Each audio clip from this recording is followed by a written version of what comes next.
नमस्कार, मैं हूं योगेश राणा और आइए बात करते हैं आज की उत्तराखंड की राजनीति पर। आज उत्तराखंड के पूर्व मुख्यमंत्री हरीश रावत ने देहरादून में एक बार फिर मौन उपवास किया।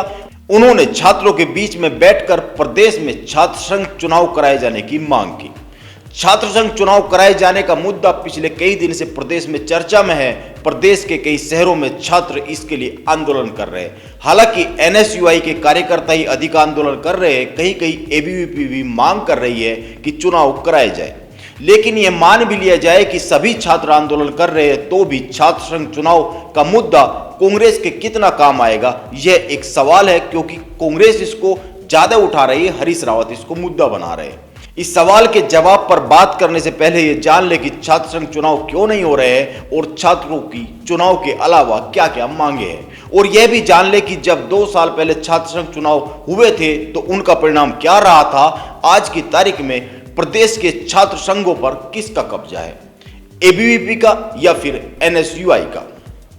उत्तराखंड में 11 विश्वविद्यालय और करीब 121 महाविद्यालयों में 2 साल पहले छात्र संघ चुनाव हुए थे। 2 साल से चुनाव हुए नहीं है। चुनाव न होने की मुख्य वजह कोरोना काल रहा है। अब अगर 2 साल पहले हुए चुनाव के परिणाम की बात करें तो प्रदेश के विश्वविद्यालय और महाविद्यालयों के अध्यक्ष पद पर करीब 44% निर्दलीय, 34% एबीवीपी और 18% एनएसयूआई के उम्मीदवार जीते थे। यहां यह भी ध्यान में रखना जरूरी है कि प्रदेश के कुछ ही महाविद्यालयों में एनएसयूआई सीधे उम्मीदवार उतारती है। ज्यादातर कॉलेजों में एनएसयूआई समर्थित उम्मीदवार खड़ा होता है।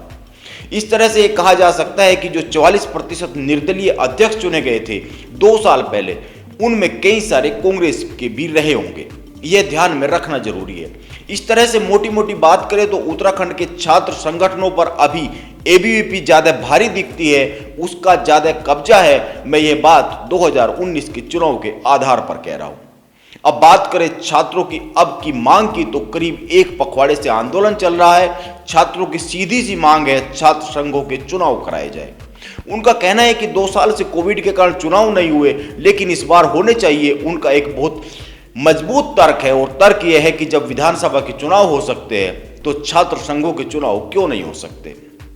हालांकि उनकी बात में दम है। इसके साथ ही छात्रों की एक प्रमुख मांग और है, और वह यह है कि आयु सीमा में 2 साल की छूट दी जाए, क्योंकि कई सारे लोग, कई सारे स्टूडेंट, कई सारे छात्र नेता 2 साल से तैयारी कर रहे हैं। 2 साल से चुनाव हुए नहीं है, उनकी उम्र निकल जाएगी।